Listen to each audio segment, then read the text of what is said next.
જય શ્રી કૃષ્ણ. હું અમદાવાદથી પ્રજ્ઞાબેન રાધેશ્યામ શુક્લ. મારી ચેનલ મારું મંતવ્યમાં આપનું સ્વાગત કરું છું.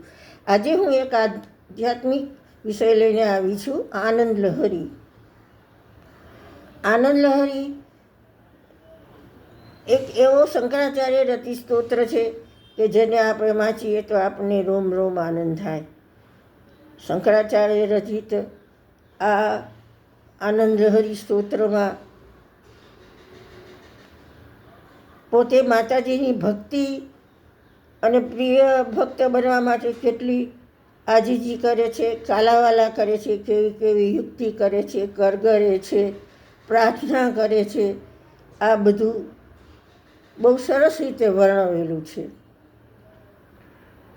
પ્રથમ સ્તોત્રમાં કવિ કહે છે, શંકરાચાર્યજી કહે છે કે તમારી સ્તુતિ લખવી એ તો બ્રહ્મા 4 મુખ વડે, કાર્તિકેય 6 મુખ વડે અને શેષનાગ 1000 મુખ વડે પ્રયત્ન કરે તો પણ એ સમર્થ નથી. બીજા શ્લોકમાં શંકરાચાર્યજી કહે છે કે જેમ મધ, શર્કરા, ઘી, દૂધ, દહીં વગેરે વર્ણવા જીભનો જ વિષય છે, એનો સ્વાદ વર્ણવવા માટે જીભનો જ વિષય છે, એવી રીતે આપના સૌંદર્યનું વર્ણન કરવા માટે શંકર ભગવાનની આંખનો જ વિષય છે.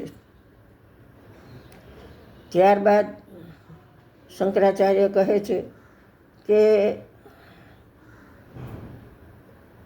સુંદર નેત્રોમાં કાજલ આંજેલું છે અને સુંદર સાડી પહેરી છે, સરસ ને મુક્તા મોતીનો હાર પહેરેલો છે અને સુવર્ણ વીણા ધારણ કરેલી છે અને હાથની જેવી જેની ચાલ છે, એવા ભગવતી પાર્વતી દેવીને અમે ભજીએ છીએ. ત્યારબાદ શંકરાચાર્ય કહે છે કે મૃગલી જેવા નેત્રો વડે જેણે શંકર ભગવાનને સ્વીકાર કરેલો છે અને વીણા વગાડતા મસ્તક ડોલવાથી જેમના કુંડળો ડોલી રહ્યા છે, એવા શ્રી હિમાલય પુત્રીનો જય જયકાર હો. ત્યાર પછી શંકરાચાર્ય કહે છે કે જેવી રીતે પારસમણીનો સ્પર્શ થવાથી લોઢું સોનું બની જાય છે અને ગંગા નાળામાં વહેવા છતાં પણ નાળાનું પાણી ગંગાજળ બની જાય છે, એવી રીતે હે ભગવતી, હું તમારી સ્તુતિ કરવાથી અને તમારી ભક્તિ કરવાથી હું પવિત્ર બનીશ. ત્યારબાદ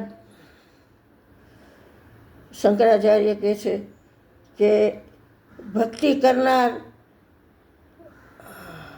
સજ્જનોની તમે બીજ છો. ત્યારબાદ શંકરાચાર્ય કહે છે કે તમે એક અપરના, તમને જ હું ભજું છું.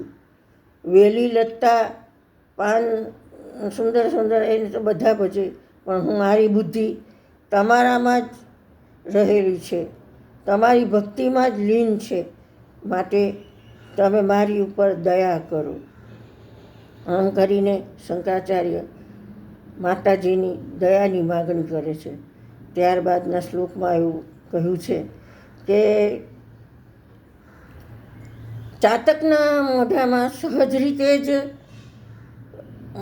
વરસાદનું મેઘનું પાણી પડે છે, એવી રીતે સ્વાભાવિક રીતે જ મને તમારી ભક્તિ મળે છે.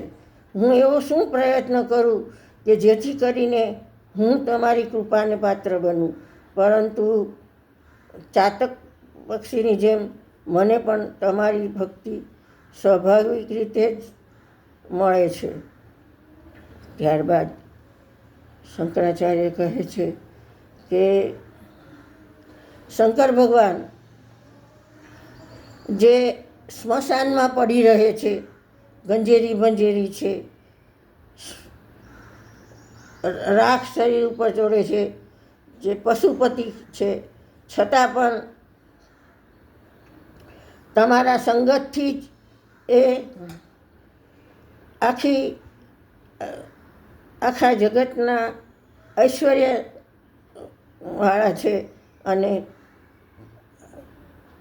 એમની પ્રતિષ્ઠા તમારા હિસાબે જ છે, તમારી સંગતથી જ છે. આમ કહી શંકરાચાર્ય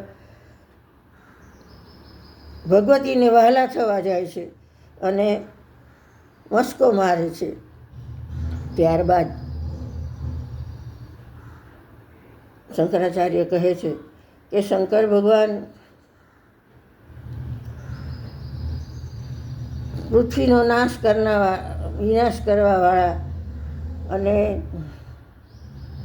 બ્રહ્માંડનો વિનાશ કરવાવાળા અને એમની રહેણીકરણી એવી છે, એમના દિગંબર સ્વરૂપે ફરે છે અને પરંતુ એ સમુદ્ર મંથન વખતે વિષપાન કરી અને લોકોને જીવ બચાવનાર છે. તો એ તમારી સંગતનું જ પરિણામ છે, કારણ કે તમે કલ્યાણી છો. ત્યારબાદ શંકર ભગવાન કહે છે, શંકરાચાર્ય કહે છે કે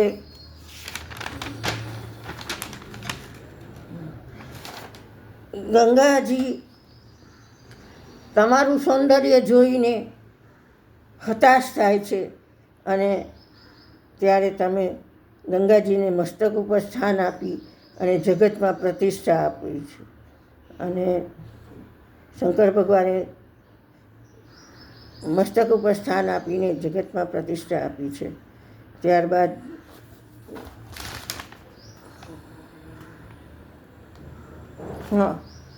ત્યારબાદ કવિ કહે છે કે આપનો મહેલ જેમાં સ્ફટિકની દિવાલો છે અને સુંદર મણિમુક્તા જડેલા છે, એવા આપના મહેલમાં આપનું પ્રતિબિંબ પડ્યા કરે છે અને બ્રહ્મા વિષ્ણુના પરિવારો આપની સામે હાજર જ છે. આમ કહી અને શંકરાચાર્ય મા પાર્વતીને ગૃહિણી કહ્યા છે, શંકર ભગવાનની ગૃહિણી કહ્યા છે. ત્યારબાદ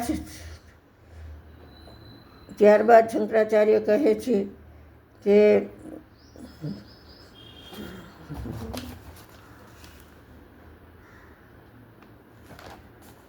એ હિમાલય પુત્રી, રોગોની નાશ કરનારી મારા ચિત્ત મંડપમાં આપ લતા સ્વરૂપે ઝૂકી રહ્યા છો. ત્યારબાદ શંકરાચાર્ય કહે છે કે સુંદર સરોવરમાં તમે જુદી જુદી સુગંધિત દ્રવ્યો, કસ્તુરી વગેરે વાળા જળમાં તમે સ્નાન કરી રહ્યા છો અને તે વખતે જ બ્રહ્મા રેત લઈને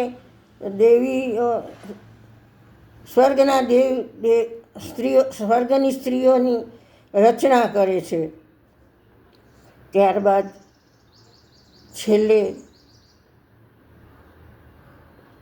શંકરાચાર્ય કહે છે કે સુંદર સરોવરમાં દક્ષિણના પવનોથી, વાસંતી વાયરાના દક્ષિણના પવનોથી ડોલતા હાલક ડોલક થતા જળમાં મા પાર્વતી સ્નાન કરી રહ્યા છે અને આ પાર્વતી ક્રીડા કરી રહ્યા છે અને આ માનું સ્વરૂપ જે ધ્યાનમાં ધરે છે એને તાવની પીડા દૂર થાય છે. આ સિવાય અમુક મહાનુભાવોએ કહેલું છે કે આ આનંદ લોહરીનો સ્તોત્ર વાંચવાથી લોકોનો વિવાહ ન થતો હોય એનો વિવાહ થાય છે. અને મેં તો એક બે જણને આ સલાહ આપેલી છે અને આનંદ લહરી સ્તોત્ર વાંચવાથી એમના વિવાહ થઈ ગયા છે. અને તમે પણ અવિવાહિત હોય તો અનુભવ કરજો. બસ આટલું કહીને હું મારી આ જે મેં સ્તુતિ લખી છે એની અંદર મેં આ સ્તુતિ વાંચ્યા પછી મારા મનમાં જે ભાવો ઉઠ્યા છે એ ભાવોનું મેં વર્ણન માત્ર કર્યું છે. કંઈ પણ ભૂલચૂક હોય તો માફ કરવા વિનંતી. બસ આટલું કહી હું મારું મંતવ્ય પૂરું કરું છું. આપને જો આ મારો વિડીયો ગમ્યો હોય તો લાઈક કરજો, શેર કરજો, સબસ્ક્રાઈબ કરજો. જય શ્રી કૃષ્ણ.